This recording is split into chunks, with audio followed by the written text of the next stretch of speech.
یہ جو خواتین کی باتوں کی شکایت آتی ہے یہ بھی اس بات کی دلیل ہے کہ مردوں کی نسبت عقل کیا ہے، کم ہے. اس لیے کہ جو زیادہ باتیں کرتے ہیں نا، ہر وقت باتیں باتیں باتیں، یہ بھی عقل کی کمی کی دلیل ہوتی ہے.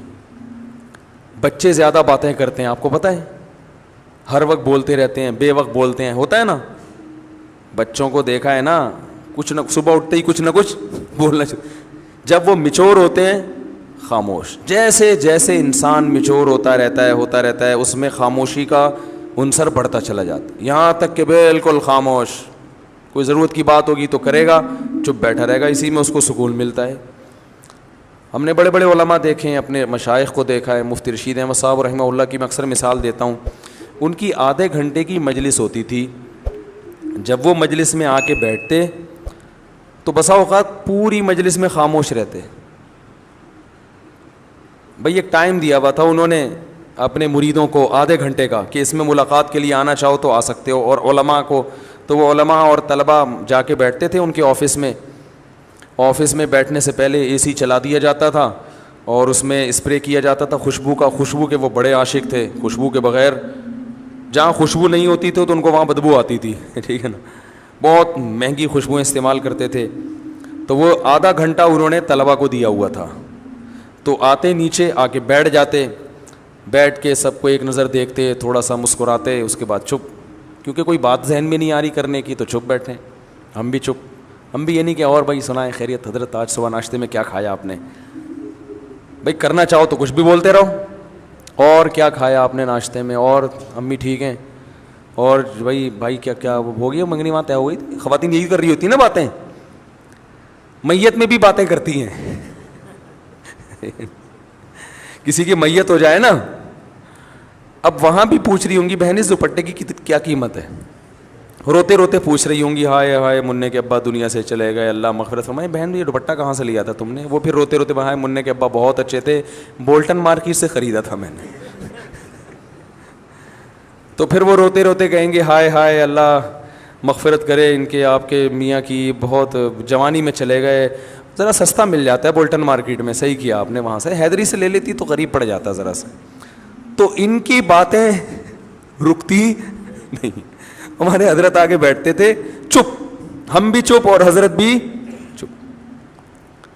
اس لیے کہ کوئی اہم بات آئی نہیں رہی. جب تک کوئی اہم نہیں ہے تو پوچھنی نہیں ہے. اب یہ کیا کہ آپ نے ناشتے میں کیا کھایا، فلانا کیا کھایا. یا تو دیکھو کوئی بیٹھا ہی گپ شپ کے لیے ہو، دوست احباب کی محفل بعض دفعہ ہوتی ہی گپ شپ کے لیے، وہ تو محفل سجائی ہی گپ شپ کے لیے گئے ہیں نا، اس میں تو ٹھیک ہے. نارملی انسان جتنا خاموش ہوگا اکثر یہ اس کے ذہین ہونے کی علامت ہے کہ یہ میچور ہے، سمجھدار ہے. بلا وجہ بولتے رہنا بولتے رہنا بولتے رہنا، یہ اس کی علامت ہے کہ آپ کی عقل کامل نہیں ہے. سمجھ رہے ہیں کہ نہیں سمجھ رہے ہیں؟ تو ہاں بعض دفعہ انسان کو محبت کے اظہار کے لیے بولنا پڑتا ہے. جیسے بعض خاموش مزاج لوگ جب گھر میں جاتے ہیں تو اتنے میچور ہو چکے ہوتے ہیں، بیوی سے بھی بات نہیں کر رہے ہوتے. وہ اب وہ آفس سے آئے، کیونکہ گریڈ بہت 20ویں گریڈ کے آفیسر ہیں، تو وہ آفس میں جیسا ان کا روب ہوتا ہے چپ بیٹھے رہتے ہیں، تو گھر آ کے بھی چپ. ہمارے ایک جاننے والے تھے وہ ایسے ہی کرتے تھے.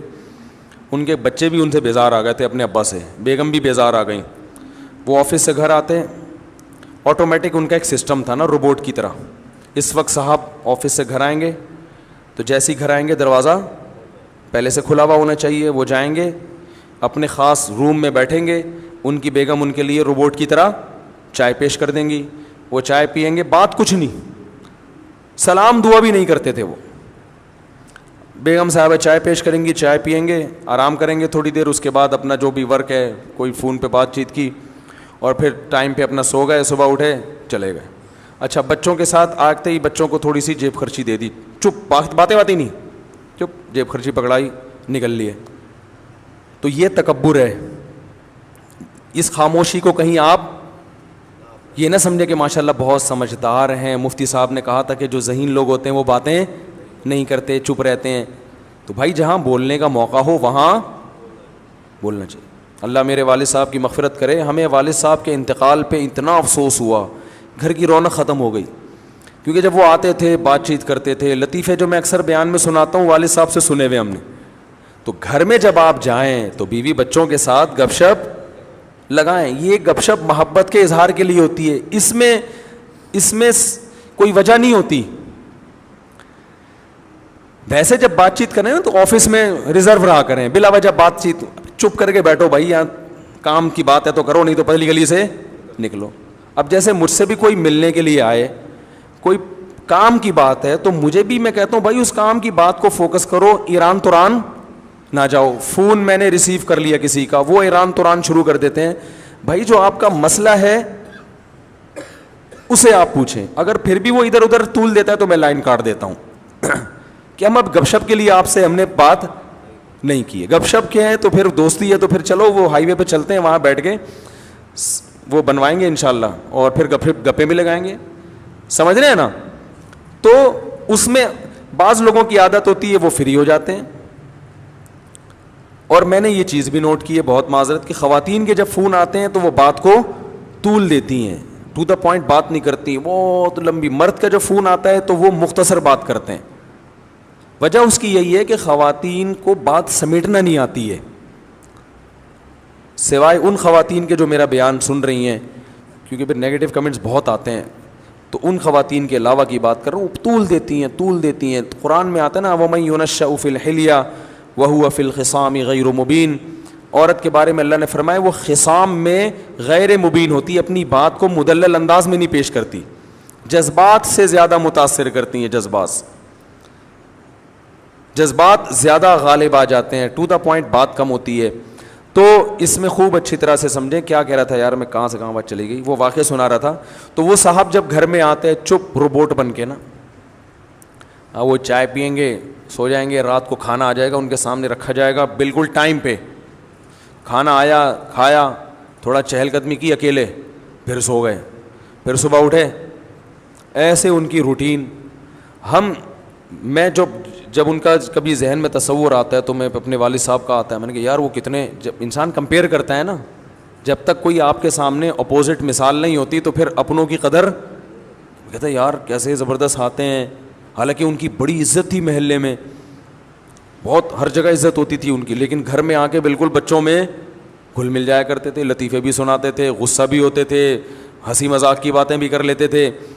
تو یہ خاموشی کا مطلب ہرگز نہیں ہے. تو یہ جو بات چیت کی جاتی ہے بعض دفعہ بات چیت کی وجہ اظہار محبت ہے.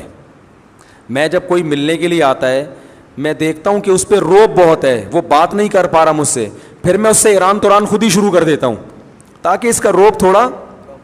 پھر میں پوچھتا ہوں کیا نام ہے آپ کا, کہاں سے آئے ہیں, شادیاں وادیاں کتنی کی ہیں, ایسے ہی, حالانکہ اس کا اس شادی سے کوئی تعلق نہیں ہوتا, ٹھیک ہے نا, ایک ہی کی ہے. میں نے کہا چلو اللہ دوسری کی توفیق دے. کہہ رہا نہیں بھائی میں تو ایک ہی, میں چلو ایک ہی پر اللہ اسی کو نبھانے کی. ایسے وہ فریق. یہ جو بات چیت کی جا رہی ہے دیکھنے میں تو فضول لگ رہی ہے, مگر اس بات چیت کا مقصد ہوتا ہے اس کو تھوڑا سا مانوس کرنا, تاکہ وہ جو میٹر لے کر آیا ہے وہ کھل کے اظہار خیال کر سکے. تو آپ میں سے کوئی آئے اور میں ایران توران شروع کر دوں تو آپ کہیں گے ادھر تو مفتی صاحب کہہ رہے تھے ایران توران نہیں کیا اور ٹو دا پوائنٹ بات, تو وہ ٹو دا پوائنٹ ہی ہوتی ہے, لیکن اس کا کوئی مقصد ہوتا ہے. تو اگر کسی سے محبت کا اظہار کرنا ہے, دوستوں کی محفل ہے, یہ گھر میں بیگم کے ساتھ, تو آپ کو بات چیت وہ فضولی بھی کر لیں. بیگم کیا پکایا تھا آج, امی کے یہاں گئی تھی, کیا پکا ہوا تھا تم آج امی کے یہاں سے ہو کر آئی ہو, بھنڈی, اچھا ہمارے یہاں تو گوشت پکتا ہے, ادھر بھنڈی کھائی ماشاء اللہ, چلو تمہیں احساس تو ہوگا نا. یعنی یہ والی باتیں نہ کریں, مقصد یہ ہے, اس سے پھر لڑائی ہو جائے گی نا. تو ایسے ہی ایران توران اور کیا ہو رہا ہے, تو وہ کرنا ضروری ہے, سمجھ رہے ہیں, وہ کرنا ضروری ہے. وہ نبی بھی کیا کرتے تھے اپنے گھر میں, آپ صلی اللہ علیہ وسلم بھی گھر میں بعض دفعہ اپنی ازواج سے قصے کہانیاں بھی سنا کرتے تھے. حالانکہ نبی کا وقت کتنا قیمتی ہے, لیکن قیمتی وقت کے باوجود اس کام کو بھی آپ نے قیمتی سمجھا. سمجھ رہے ہیں کہ نہیں سمجھ رہے؟ ہمارے ایک دوست تھے حضرت مفتی تقی عثمانی صاحب سے بیعت تھے, اور بہت بڑے عالم تھے, 24 گھنٹے مصروف. میں نے کبھی ان کو ٹائم ضائع کرتے ہوئے نہیں دیکھا. ایسے تھے, ان کا انتقال ہو گیا, اللہ مغفرت فرمائے. میں نے کبھی نہیں دیکھا کہ وہ ٹائم ضائع کرتے ہوں. کوئی گپ شپ نہیں کسی سے, جامعۃ الرشید میں آتے, اپنا حساب کتاب سے جو ان کے جس کام کا ٹائم ہے اس میں مصروف رہتے, کوئی فالتو بات نہیں, بڑے بزی. حضرت مفتی تقی صاحب سے بیعت ہو گئے, وہ میری ان سے بڑی دوستی تھی. تو آپ کہیں جب وہ ٹائم ہی نہیں تھا تو دوستی کہاں سے ہو گئی؟ تو دوستی ایسے ہی ہو جاتی ہے کہ بھائی ہم گاڑی میں اکٹھے جا رہے ہیں, جامعہ کی گاڑی میں اس وقت جایا کرتی تھی, اس میں بھی وہ اپنے معمولات پورے کرتے تھے بس میں نا, یعنی معمولات بس کے دوران ٹائم پورے ہوتے تھے. تو وہ ہفتے میں ایک دفعہ میری گھر والوں سمیت مہینے میں ایک دفعہ دعوت کیا کرتے تھے, اور بھی جان پہچان, تو اس سے ہماری دوستی مضبوط ہو گئی. تو اس دعوت میں گپ شپ ہی ہوتی تھی, وہ تو ظاہر ہے دعوت ہے نا, اس میں اب تھوڑی کہ مسائل بیٹھ کے حل کریں گے, لیکن ویسے ہر وقت ٹائم کے پابند. تو مجھے بتا رہے تھے کہ میں نے حضرت مفتی تقی عثمانی صاحب کو خط لکھا, ان کو اپنے معمولات بتائے, اور میرا خیال تھا اس پہ بڑی شاباش ملے گی کہ ماشاء اللہ آپ تو صبح سے لے کے رات تک دین کی خدمت میں, بولو بھائی, مشغول ہیں. کہہ رہے ہیں انہوں نے جواب میں خط لکھا کہ اس میں بیوی بچوں کے لیے ٹائم کہاں ہے. صحیح ہے نا, یہ تو آپ صبح سے مدرسہ, تدریس, تحقیق کا کام, فتاوی, بیان ہے بھائی, یہ سارے سلسلے تو ہو گئے آپ کے, بیوی بچوں کا ٹائم کہاں ہے؟ تو بھائی وہ انہوں نے بتایا میں رات کو بیوی بچوں کے ساتھ ہی سوتا ہوں. انہوں نے کہا دن میں وہ تو سونے کا ٹائم ہے نا, وہ تو ہر آدمی سوتا ہے, آپ نے کون سا, یعنی میں مفتی تقی صاحب کی یہ الفاظ نہیں ہے, میں اپنے الفاظ میں بیان کر رہا ہوں. انہوں نے فرمایا کہ اس میں بیوی کا ٹائم کہاں ہے, خاص طور پر ان کی اہلیہ کے بارے میں کہا, بیگم کا ٹائم کہاں ہے, اس کو کتنا ٹائم دیتے ہو دن میں؟ تو کہتے ہیں مجھے احساس ہوا یار یہ تو, انہوں نے کہا نبی صلی اللہ علیہ وسلم تو روز وقت دیتے تھے, تو اس میں بیگم کا ٹائم کہاں ہے؟ تو کہہ رہے ہیں مجھے احساس ہوا کئی سال سے بیگم کے لیے میں نے الگ سے کوئی ٹائم, بولو بھائی, رکھا ہی نہیں ہے. تو پھر حضرت نے تنبیہ کی کہ دین, آپ جو کچھ دینی خدمات کر رہے ہیں اللہ کو خوش کرنے کے لیے کر رہے ہیں نا, تو اللہ کو خوش کرنے میں اللہ کے حقوق کے ساتھ بندوں کے حقوق بھی ہیں. تو بندوں کے حقوق میں اس بیوی کا بھی کچھ حصہ ہے. کتنے مرد ہیں کاروبار میں اپنے آپ کو کھپا دیا انہوں نے, صبح گئے رات کو آئے. ایک صاحب نے بتایا کہ میں اپنے بچوں کو انچ کے حساب سے بڑا ہوتے ہوئے دیکھ رہا ہوں, کیونکہ جب میں گھر سے نکلتا ہوں صبح تو بچے سو رہے ہوتے ہیں, جب واپس آتا ہوں تو سو چکے ہوتے ہیں. تو پہلے اتنے تھے, اب اتنے, اور سوتے ہوئے نا, سوتے ہوئے بھائی پچھلے سال جب میں سوتا ہوا چھوڑ کر گیا تھا تو اتنے تھے, اب ایک سال ہو گیا اب اتنے. تو مجھے ایسے لگ رہا ہے کہ ایسے بس, اس سے زیادہ میرا بچوں سے کوئی تعلق نہیں ہے.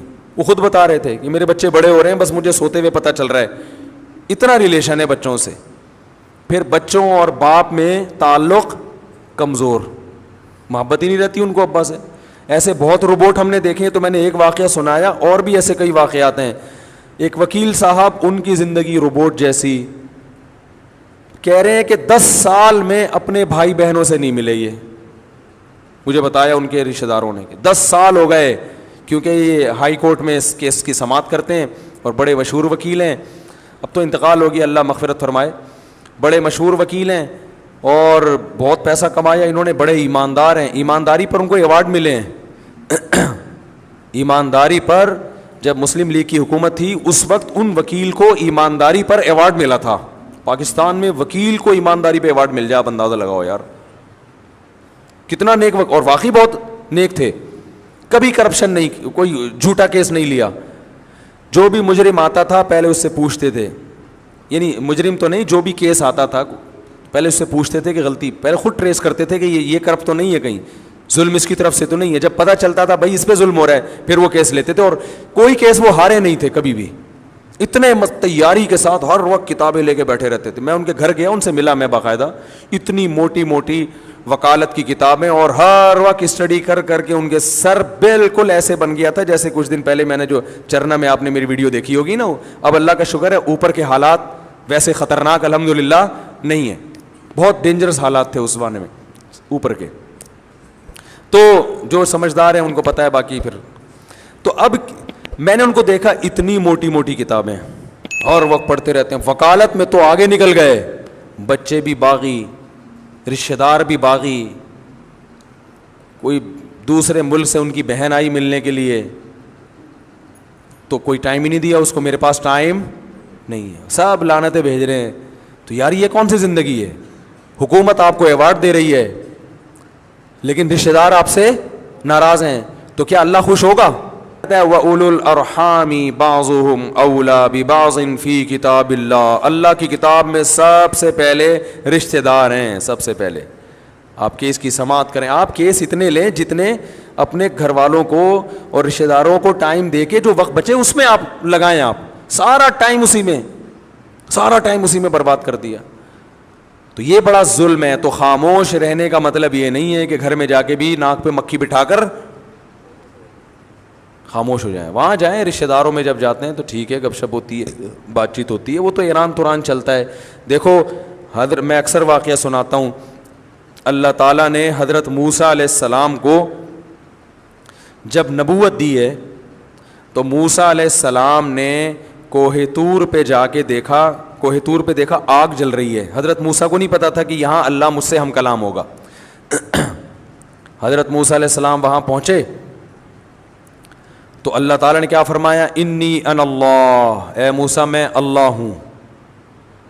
اب کیا موسیٰ علیہ السلام پر روب پڑا ہوگا نا کہ میں کون ہوں؟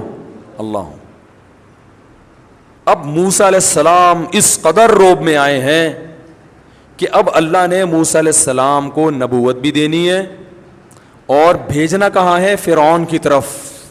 یہ دونوں بڑے ذمہ داری والے اور بڑے بھاری کام ہیں. تو اب اللہ تعالیٰ موسیٰ علیہ السلام سے ہم کلام ہو رہے ہیں. وما تلک بیمینک یا موسیٰ، اور یہ تیرے دائیں ہاتھ میں کیا چیز ہے اے موسیٰ. اتنا لمبا کلام. حالانکہ یہاں بظاہر اس کلام کی چندہ ضرورت نہیں تھی. اللہ کو تو پتہ ہے موسیٰ علیہ السلام کے سیدھے ہاتھ میں لاٹھی ہے. اللہ تعالیٰ تو یہ چاہ رہے تھے، اللہ کا یہ ارادہ تھا کہ موسیٰ علیہ السلام اس لاٹھی کو زمین پہ پھینکیں گے، سانپ بنے گی، پھر پکڑیں گے، لاٹھی بنے گی. تو میں کہوں گا یہ آپ کو میں نے ایک معجزہ دیا ہے. اس کے لیے اتنا کافی تھا کہ اللہ موسیٰ علیہ السلام سے کہتے کہ اے موسیٰ آپ پیغمبر بن گئے ہیں، فرعون کے پاس جائیں، اس کو تبلیغ کریں، بتائیں کہ میں اللہ کا نبی ہوں، دلیل مانگے تو یہ لاٹھی اس وقت زمین پہ پھینک دینا، یہ سانپ بن جائے گی، ختم. کیا خیال ہے؟ کیا ہو گیا بھائی؟ غلط تو نہیں کہہ رہا؟ تو اس سب کی کیا ضرورت تھی؟ اور اگر اللہ کو پوچھنا ہی تھا، اول تو اللہ کو پوچھنے کی ضرورت نہیں، اگر پریکٹس کروانی تھی کہ ایک دفعہ لاٹھی کو سانپ بنا کے دکھا دوں تاکہ ان کی گھبراہٹ ختم ہو جائے، تو اللہ تعالیٰ موسیٰ علیہ السلام سے کہتے اے موسیٰ یہ لاٹھی ابھی سانپ بنے گی اور پھر دوبارہ لاٹھی بن جائے گی. اتنا کہہ دیتے. چلو عملاً کروانا تھا تو اللہ موسیٰ علیہ السلام سے کہتے اے موسیٰ اس لاٹھی کو زمین پہ پھینکو. جب زمین پہ پھینکتے سانپ بنتی تو اللہ کہتے اب دوبارہ اٹھا لو یہ لاٹھی بن جائے گی. کافی تھا نا؟ تو سوال کی ضرورت ہی نہیں تھی کہ یہ کیا ہے. کیا ہو گیا بھائی؟ سوال کی ضرورت تھی ہی نہیں کہ یہ کیا ہے. ڈائریکٹ اللہ کو تو پتہ ہے نا. اللہ کو جب یہ پتہ ہے کہ یہ فرعون بچوں کو قتل کر دیتا ہے اور میں نے اللہ تو سب شروع سے دیکھتا آ رہا ہے موسیٰ علیہ السلام کو کہ موسیٰ کی ماں میں کے دل میں میں نے کیسی محبت ڈالی، فرعونیوں کے دل میں. موسیٰ کی ماں کو میں نے کہا صندوق میں ڈالو. تو جس اللہ کو یہ پتا تھا کہ موسیٰ کی ماں کے بچے کی ولادت ہونے والی ہے، فرعون کے قتل سے ایسے بچایا جائے گا، پھر ان سے قبطی کا قتل ہو گیا، پھر ان کی مدین جا رہے ہیں، پھر وہاں بکریاں چرا رہے ہیں، پھر وہاں سے شادی کر کے بیوی کو لے کر آ رہے ہیں، پھر میں ان کو کوہ طور پہ بلا کے نبوت دوں گا. اس اللہ کو یہ نہیں پتا کہ دائیں ہاتھ میں کیا ہے. کیا ہو گیا بھائی؟ سمجھ میں آ رہا ہے؟ اس اللہ کو یہ نہیں پتا کہ دائیں ہاتھ میں کیا ہے. لیکن یہاں اللہ ہم کلام ہو رہے ہیں. وما تلک بیمینک یا موسیٰ، اے موسیٰ اور یہ تیرے دائیں ہاتھ میں کیا چیز ہے. اول تو اے موسیٰ کہنے کی ضرورت ہی نہیں ہے. اتنی دیر سے کلام کس سے ہو رہا ہے؟ اتنی دیر سے موسیٰ علیہ السلام سے ہی بات ہو رہی ہے تو پھر تو آپ کر کے بات کی جاتی ہے، آپ بتائیں. یا یہ بلکہ کچھ بھی نہیں کہا جاتا یہ کیا ہے. اور اگر پوچھنا ہی اول تو یا موسیٰ کہنے کی ضرورت نہیں تھی. دوسری بات دائیں ہاتھ کا تذکرہ کرنے کی ضرورت نہیں تھی. ہم جب کسی سے پوچھتے ہیں ہم کہتے ہیں واٹ از دس، یہ پوچھتے ہیں نا یہ کیا بھائی، یہ کیا ہے، پوچھتے ہیں نا یہ کیا لے کے گھوم رہے ہو آپ، ایسا ہی ہو نا. اور واو کی ضرورت نہیں، اور کی ضرورت بھی نہیں ہے. اور دائیں ہاتھ میں کیا ہے بھائی، ہاتھ میں کیا لے کے گھوم رہے ہو دائیں ہاتھ میں. کتنا لمبا سوال. وما تلک بیمینک، اور یہ کیا ہے تیرے دائیں ہاتھ میں اے موسیٰ. تو ممکن ہے کچھ لوگ کہے آپ کہہ رہے ہیں خواتین بہت لمبی بات کرتی ہیں، تو یہاں تو موسیٰ علیہ السلام بھی اتنی لمبی، اللہ بھی اتنی لمبی بات کر رہے ہیں، حالانکہ اللہ کو اس کلام کی ضرورت نہیں تھی. بھائی اللہ اس لیے اتنی لمبی بات کر رہے ہیں کہ موسیٰ پر روب کم ہو جائے، کچھ بات چیت تو ہو. اور اللہ کو موسیٰ علیہ السلام سے محبت بھی ہے، تو محبت کا بھی تقاضا ہوتا ہے کہ کلام کو طول دیا جائے. تو خواتین جو یہاں بیان سننے آئی ہیں، اگر آپس میں ایک دوسرے سے عشق بہت زیادہ ہے، اتنی محبت، تو پھر لمبی باتیں کریں ٹھیک ہے، لیکن بھائی اگر ایسی کوئی کہانی نہیں ہے تو پھر بیان کو فوکس کریں. اصل میں یہ بتانا چاہ رہا تھا سمجھ رہے ہیں؟ اتنی دیر سے میں سمجھانا چاہ رہا ہوں نا، یہ سمجھانا چاہ رہا ہوں، تو ظاہر ہے بیان کو فوکس کریں نا پھر. تو خیر اب یہ واقعہ مکمل کر دوں، بڑا دلچسپ ہے. تو وہ تو اللہ تعالیٰ مانوس کرنا چاہ رہے تھے موسیٰ علیہ السلام کو، اور محبت کا اظہار بھی کرنا چاہ رہے تھے کہ آپ سے محبت ہے تو کچھ بات چیت بھی تو ہو جائے نا اس بہانے. موسیٰ علیہ السلام فرعون کے پاس تو آپ جاتے رہیں گے، وہ تو کام ہوتا ہی رہے گا. تو موسیٰ علیہ السلام کی محبت کو بھی شے آ گئی، انہوں نے بھی ٹو دا پوائنٹ بات نہیں کی، جواب مختصر نہیں دیا. آپ سے کوئی پوچھے اور یہ تمہارے، آپ کا نام کیا ہے بھائی؟ سلمان، ثوبان. میں کہوں اور یہ آپ کی ناک پہ کیا رکھا ہوا ہے اے ثوبان؟ آپ بولیں گے چشمہ، یہی بولیں گے نا؟ بلکہ پہلے آپ بولیں گے استاد جی آپ خود بھی چشمہ لگائیں، کیونکہ آپ کو میری ناک پہ چشمہ ہی نظر نہیں آ رہا اتنا موٹا. تو پہلے تو آپ یہ چشمہ لگائیں تاکہ سوال کی ضرورت ہی نہ رہے. اگر یہ اس طرح کی بات کریں گے اس کا مطلب میں نے ان سے پیسے لے کے کھائے ہوئے ہیں، یہی مطلب ہوگا نا.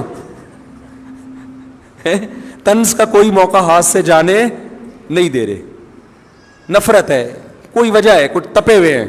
تبھی جب گھر میں آپ کی لڑائی ہوئی ہوتی ہے تو آپ کوئی بات کریں تو آگے سے تپا ہوا جواب ملتا ہے. ایسا ہی ہے نا. تو کیا کھانا ہے آج؟ نہیں میرا سر کھا لو، یہی ہوتا ہے نا. بچے جب زیادہ تنگ کر رہے ہوتے ہیں، تنگ کرتے کرتے امی سے پوچھتے ہیں امی کیا پکایا ہے؟ امی کہیں گی میں نے اپنا مغز پکایا ہوا ہے وہ کھا لو. تو مائیں ایسا جواب دیتی ہیں جب اولاد سے تپی ہوئی ہوتی ہیں، ٹھیک ہے. جب تپی ہوئی نہیں ہوتی پھر بڑے پیارے پیارے جواب دیے جا رہے ہوتے ہیں کہ بھائی ابھی چھوڑو ان جوابوں کو. تو موسیٰ علیہ السلام کی محبت کو بھی شے مل گئی. موسیٰ علیہ السلام نے کہا جب اللہ اتنی لمبی بات کر رہا ہے تو پھر ٹو دا پوائنٹ جواب دینا یہ بے ادبی ہے. میں کسی سے پوچھ رہا ہوں آپ کا نام کیا ہے، آپ جواب میں کیا مفتی صاحب ٹو دا پوائنٹ بات کریں یار، ان چیزوں کو چھوڑیں. تو غصہ آئے گا مفتی صاحب آپ کو فری کرا رہے ہیں یار، ہیں اس کا مطلب آپ ہم سے کیا ہیں، ناراض ہیں. تو یہی ہوگا نا اس کا مطلب. تو موسیٰ علیہ السلام نے دیکھا کہ بھائی اللہ خود ہم کلام ہو رہا ہے، تو موسیٰ علیہ السلام کا جواب یہ ہونا چاہیے تھا کہ لاٹھی. اور یہ کیا ہے؟ موسیٰ علیہ السلام کہتے لاٹھی ہے، ختم. موسیٰ علیہ السلام نے بھی لمبی پوری تفصیل شروع کر دی. قال ہی عصایا، یہ میری لاٹھی ہے. حالانکہ اللہ نے کس کی ہے یہ پوچھا تھا ہی نہیں، کہ جواب میں یہ بھی پتہ چل گیا کہ لاٹھی. اول تو موسیٰ علیہ السلام کو پتہ ہے جس اللہ کو میرے بارے میں سب کچھ پتہ ہے وہ یہ کیوں پوچھ رہا ہے کہ لاٹھی ہے یا نہیں ہے. تو بڑا جب کوئی سوال پوچھا کرے نا تو آپ کو پتہ ہے کہ اس کو جواب پتہ ہے، پھر بھی جواب بولو بھائی دے دینا چاہیے، یہ ادب کا تقاضا ہے. تو یہ میری لاٹھی. ایک واقعہ میں اکثر سناتا ہوں نا، ایک بوڑھے نے اپنے بیٹے سے پوچھا، دیوار پہ کوا بیٹھا ہوا تھا، بیٹا یہ کیا ہے؟ بیٹے نے کہا ابو کوا ہے. پھر اس بوڑھا بھول گیا بیچارہ، پھر پوچھا بیٹا یہ کیا ہے؟ اس نے کہا ابو کوا ہے. پھر تیسری دفعہ پوچھا تو ابا آپ کو اس کے علاوہ اور کوئی کام نہیں آتا کیا؟ میرا دماغ کھائے. یہ آج کی نئی نسل ہے ایسی، بھائی 100 دفعہ پوچھے 100 دفعہ جواب دو. تو وہاں کوئی بیٹھا ہوا تھا جو اس کا بچپن جانتا تھا، اس نے کہا دیکھ جب تو چھوٹا بچہ تھا نا یہی باپ تجھے گود میں لے کے بیٹھا تھا. بچے بھی بار بار سوال پوچھتے ہیں، تو نے 20 دفعہ پوچھا تھا یہ کیا ہے، اور تیرے باپ نے 20 دفعہ بتایا تھا کہ یہ کیا ہے. بچے جتنا بھی سوال پوچھیں ماں باپ پریشان نہیں ہوتے، ہر دفعہ دیتے رہتے ہیں، محبت ہوتی ہے. لیکن یہی بچہ جب جوان ہوتا ہے اسے اپنے بوڑھے ماں باپ سے وہ محبت نہیں رہتی، اس لیے ان کے الٹے سوالات پر، دادی نانی کے الٹی باتوں پر بار بار تفتیش پر اس کو غصہ آتا ہے. یہ بہت بڑا تکبر ہے، یاد رکھو، بہت بڑا کبر ہے، اس کی سزا دنیا میں ملتی ہے. بوڑھا باپ، بوڑھی ماں، بوڑھی دادی، بوڑھی نانی، بوڑھے نانا، بوڑھے دادا، ان کے ساتھ یہ کچھ بھی کر لیں، آپ کو ان سے کے سامنے چڑچڑا پن، غصہ اور نفرت، اور یہ کہ جیسے وہ ہوتا ہے نا الجھن کا شکار ہونے، کیا ہے یہ، اس طرح کے اسرائیل کرنے کی آپ کو اجازت نہیں ہے. نرم، بہت نرم پڑ جاؤ، بہت نرم، غصہ نکال کے رکھا کرو ان کے سامنے، اور یہ سوچ کے آیا کرو یہ صحیح کریں تو بھی ٹھیک ہے، غلط کریں تو بھی ٹھیک ہے، بس ان کا غلط بھی صحیح ہے. یہ شریعت کی تعلیمات ہیں. ہاں ان کے کہنے سے کسی پہ ظلم نہ کرو، وہ ایک الگ بات ہے. تو موسیٰ علیہ السلام نے جواب میں کیا کہا؟ ہیا عصایا، یہ میری لاٹھی ہے، اتوکئ علیہا. ایک تو اللہ نے یہ نہیں پوچھا تھا کس کی ہے، دوسرا اللہ نے یہ تھوڑی پوچھا تھا اسے کرتے کیا ہو. تو حضرت موسیٰ نے کہا میری لاٹھی ہے، اتوکئ علیہا، اس پہ ٹیک بھی لگاتا ہوں میں، واہش بہا علی غنمی، اور اس کے ذریعے درختوں کے پتے جھاڑ کر اپنی بکریوں کو کھلاتا ہوں. موسیٰ علیہ السلام کو خیال ہوا بہت ہی لمبی بات ہو گئی ہے ٹھیک ہے نا، تھوڑا رعایت بھی کرو، تو اس لیے فرمایا ولی فیہا معارب اخری، اے اللہ میرے اس سے اور بھی بہت سارے کام ہیں، اجازت دے تو پوری گردان پیش کر دوں تیرے سامنے. یہ ادب سکھایا جا رہا ہے ہمیں، ادب، کہ بڑا جب کوئی بات کرتا ہے تو اس کے لیے لاجک کا سمجھ میں آنا ضروری نہیں ہے، ان کا تقاضا ہے کہ ان کو جواب دو، آپ پوچھ رہے تو جواب دو. تو اپنے جیسوں سے آپ اس طرح کی بات کر سکتے، یار تو میرے سے میرا سوال کیوں پوچھ رہے ہیں بھائی، تو کیوں پوچھ رہا ہے، تو میرا نام کیا کرنا ہے، تو نے شناختی کارڈ میں کوئی یا کوئی ایف آئی آر کٹوانی تو نے میرے بارے میں، ٹھیک ہے نا. تو ولی فیہا معارب اخری، اور اللہ میرے بہت سارے اور بھی کام ہیں. اللہ کو پتا تھا، اللہ نے کہا کہ میں مقصد یہ تھوڑی ہے کہ کیا کیا کرتا ہے، اصل میں تو جو میں چاہ رہا تھا آگے اللہ نے کہا القیہا یا موسیٰ، اے موسیٰ اسے زمین پہ ڈال دے. یہ تمہید کے بعد تاکہ روب ختم ہو اور محبت کی چنگاری بھڑک جائے.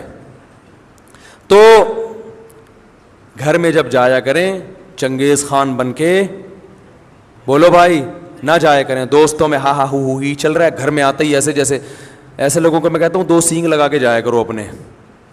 حضرت اقدس حضرت مفتی تقی عثمانی صاحب نے ایک واقعہ بیان کیا کہ ایک طالب علم نے ہمارے والد صاحب کو خط لکھا کہ میں جب گھر میں آتا ہوں میرا اتنا روب ہے کہ گھر والے تھر تھر کانپنے لگتے ہیں. آ گیا ہے وہ، اس کو یہ شوق رہا تھا ماشاء اللہ باروب شخصیتوں میں.